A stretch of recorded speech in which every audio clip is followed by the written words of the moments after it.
Original na Bluetooth speaker, paano nga ba ayusin kapag walang power? Bluetooth speaker na wala daw power. Ngayon, subukan natin. Ito yung power niya, long press. Ayaw talaga. Tapos, kahit na i-charge ng may-ari na maghapon, magdamag, ayaw pa rin gumana. Ngayon, siyempre, bubuksan natin yan. Power ko ulit. Ayaw. Kapag wala kayong nakikitang tornilyong ganito, okay, pansin nyo, walang tornilyo, di ba? Walang screw, kahit isa. Ganito lang gagawin nyo. Di ba, taas yan o sa ilalim? Sa ilalim po, sigurado. Aklatin nyo to. Ano? O, di ba? Tanggal na.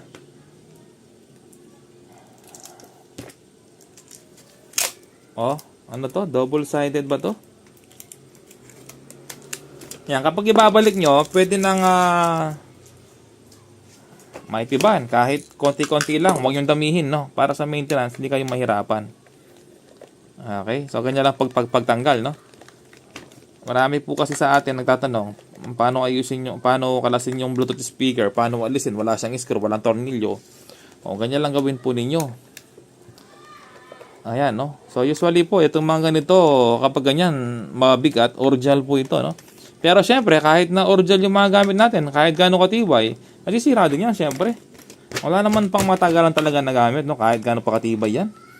Eh, yung mga relasyon nyo, kahit matagal na, nag-iwalay pa rin eh. Naks! Ayan. So, kapag tanggal na po yan, ayan, no? Ayan, bubuka ka na po siya. Oh. Oh.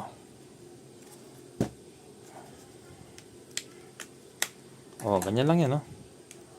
Oh, ayaw.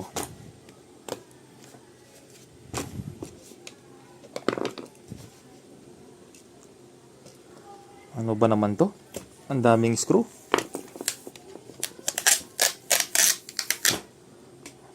Ang daming screw.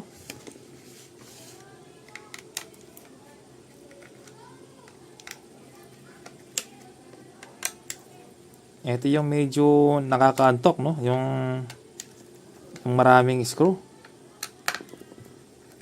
Ayan. So, walang kachong video para may idea po kayo kung ano yung problema nito. Wala rin akong idea, no? Wala rin akong idea kung bakit na ayaw mag-power. So, kaya nga po walang kachong video, no? Papakita ko kung ano yung mga ginagawa natin sa araw-araw. Ayan, hindi po ako magaling, no? Ayan, tapos alisin natin to. Ayan, tanggal na. Tapos,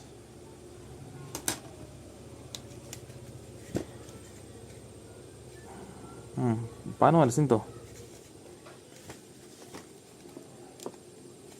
Ayun, sugutin natin.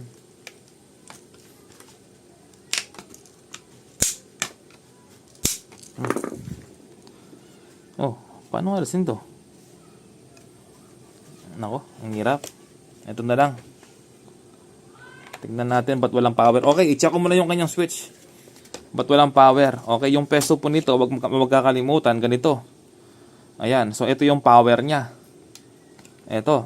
Okay, testerin ko yung kanyang switch. Okay, bago yan, i-bypass ko muna yung kanyang switch, no? Kung bakit ayaw gumana. Ayan, no? Power on off. Tingnan natin, bypass ko muna siya. Baka sira yung switch.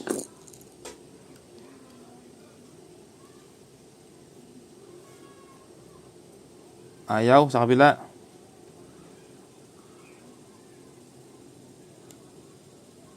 Ayaw din. Tester, continuity, extend.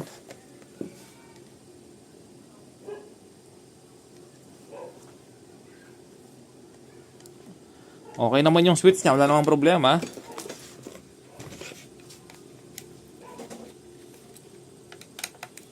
Ang daming tornilyo.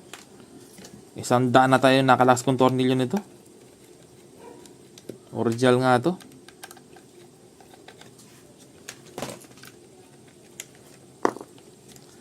Eto. Okay, so ba't walang power? Hindi naman sira yung switch niya. Tapos yung battery niya 7.4 volts. Ito yung battery niya, no? Bat 7.4 volts. So alisin natin. Yan, tapos testerin ko yung battery. No? So balatan ko na siya. Yan, yung pagbalat magkakalayo para hindi siya magkadikit.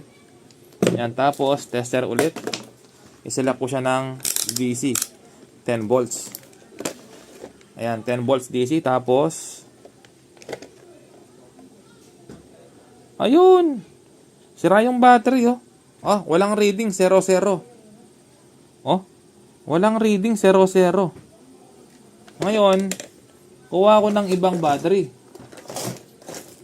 0, 0. 0, 0.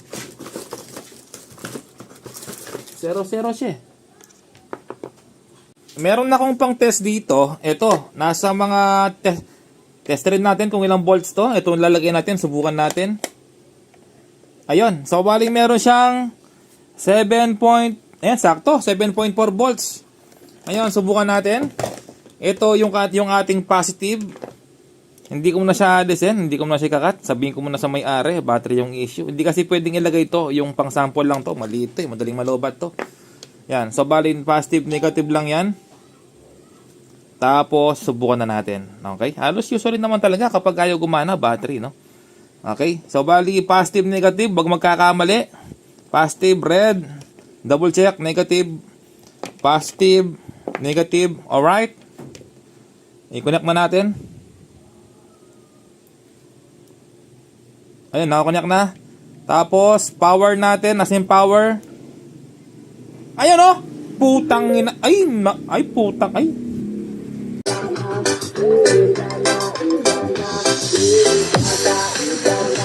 Sensya na mga ka-repairman, no? Kung ako yung napamura kasi kapag po ako sobrang tuwa, ganyan po yung aking expression.